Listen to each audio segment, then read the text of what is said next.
dengan mengucapkan auzubillahi minasyaitonirrajim. Bismillahirrahmanirrahim. Assalamualaikum warahmatullahi wabarakatuh.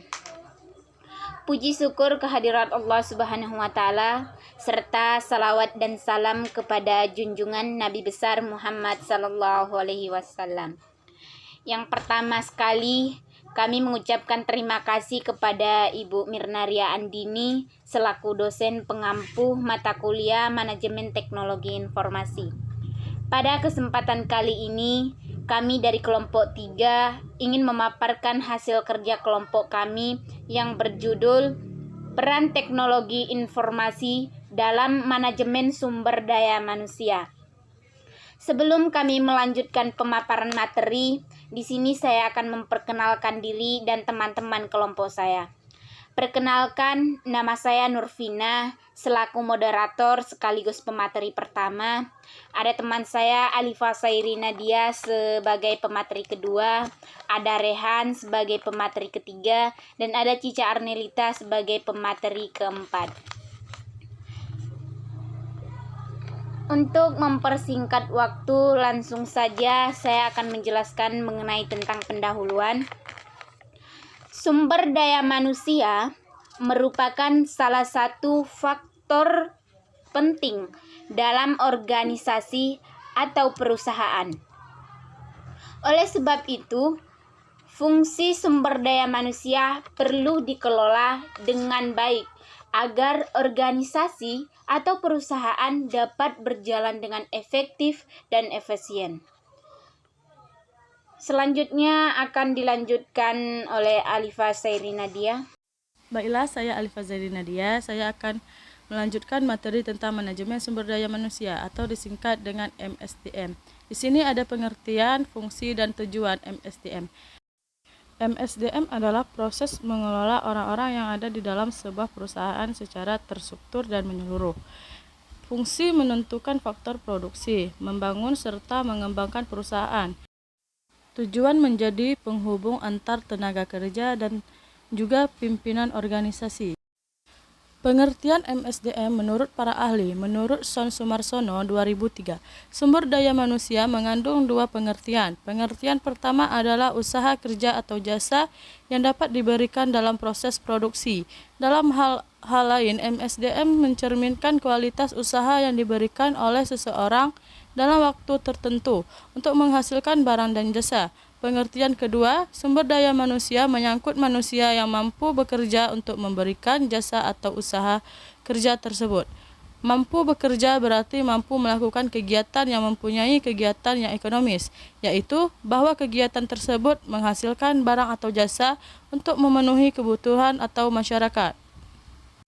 Dari pendapat ahli tersebut, bisa kita simpulkan bahwa sumber daya manusia menyangkut manusia yang mampu bekerja untuk memberikan jasa atau usaha kerja tersebut. Dalam hal lain, SDM mencerminkan kualitas usaha yang diberikan oleh seseorang dalam waktu tertentu. Baiklah, saya Rehan akan melanjutkan penjelasan tentang materi upaya peningkatan kapasitas SDM. Dalam melakukan peningkatan kapasitas SDM, ada beberapa tahap yang kita lakukan. Pertama, meningkatkan kesadaran dan pemahaman tentang pentingnya informasi serta pendayagunaan teknologi informasi dan komunikasi. Kedua, pemanfaatan sumber daya pendidikan dan pelatihan termasuk perangkat teknologi informasi dan komunikasi, baik yang dimiliki oleh lembaga pemerintah maupun non-pemerintah atau yang dimiliki oleh masyarakat. Ketiga, pengembangan pedoman penyelenggaraan pendidikan dan pelatihan bagi lembaga pemerintah agar hasil pendidikan dan pelatihan tersebut sesuai dengan kebutuhan yang dibutuhkan.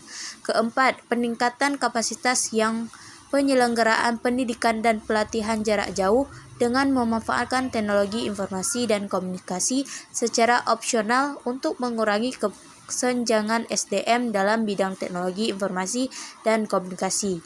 Kelima atau yang terakhir, peningkatan informasi melalui pemberian atau penghargaan atau apresiasi kepada seluruh SDM bidang informasi dan komunikasi di pemerintah dan di daerah, serta masyarakat yang secara aktif mengembangkan inovasi menjadi karya yang bermanfaat bagi pengembangannya di dalam bidang tersebut. Saya Cica Arnelita. Di sini saya akan melanjutkan penjelasan materi mengenai hubungan antara manajemen sumber daya manusia dan teknologi informasi. Perkembangan teknologi informasi di era modern saat ini tidak bisa dipungkiri lagi. Sangat berpengaruh besar terhadap kemudahan dan kelancaran suatu informasi atau pengolahan data dalam berbagai bidang. Salah satunya dalam bidang manajemen sumber daya manusia. Dengan fungsi teknologi pengolahan, penyimpanan, penyebaran, dan penyajian informasi akan memudahkan proses manajemen personalia untuk mengatur sumber daya manusianya dengan baik dan cepat, tentunya dengan meminimalisir human error yang kemungkinan terjadi. Inilah yang membuat kedua aspek ini saling keterhubungan. Nah, di sini ada ilustrasi seorang kasir yang sedang melakukan transaksi dengan menggunakan teknologi informasi. Nah, dapat kita lihat pada gambar yang ada di bawah ini, yaitu seorang kasir yang dapat melakukan transaksi pembayaran dengan menggunakan teknologi informasi tanpa harus melakukan transaksi manual.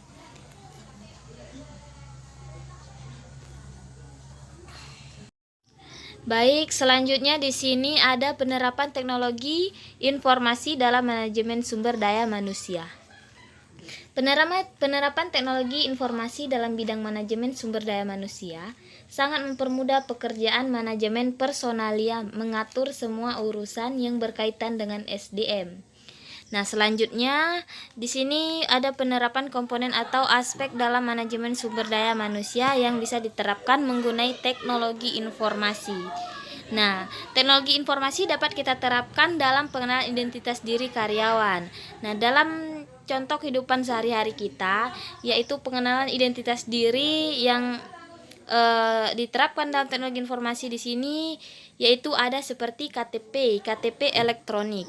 Di mana KTP elektronik ini adalah salah satu penerapan dari teknologi informasi. Nah, selanjutnya di sini ada pengelolaan SK kerja atau daftar riwayat jabatan. Nah, maksudnya di sini yaitu di mana kita dapat menerapkan sistem teknologi informasi di dalam sebuah pengelolaan SK kerja atau daftar jabatan. Contoh dalam kehidupan sehari-hari yaitu penerapan teknologi informasi yang berbentuk arsip. Misalnya kita memiliki arsip atau data-data yang telah lalu dan kita dapat menyimpannya dalam sebuah file yang terdapat pada komputer. Selanjutnya di sini ada pengelolaan jam kerja dan absensi. Dapat kita lihat pada gambar di samping. Pengelolaan jam kerja dan absensi ini dapat diterapkan dengan teknologi informasi dengan menggunakan scan sidik jari, di mana di sini kita dapat melakukan absen dengan hanya menggunakan sidik jari. Nah, tanpa harus mengabsen dengan cara manual. Nah, selanjutnya di sini ada pengelolaan cuti. Pengelolaan cuti ini kita dapat menerapkannya juga dalam sistem teknologi informasi. Contohnya dulu seperti pada akun Si Akad, di mana di situ kita dapat mengajukan cuti secara online. Pada poin kelima di sini ada pengelolaan penggajian. Pengelolaan penggajian ini dapat juga diterapkan dalam sistem teknologi informasi. Dapat kita lihat pada gambar di samping, di mana kita dapat melakukan atau mengelola gaji dengan menggunakan software payroll bank, di mana dia dapat meminimalisasi terjadinya kekeliruan. Oke, sekian, terima kasih dari presentasi kami. Kami tutup. Wassalamualaikum warahmatullahi wabarakatuh.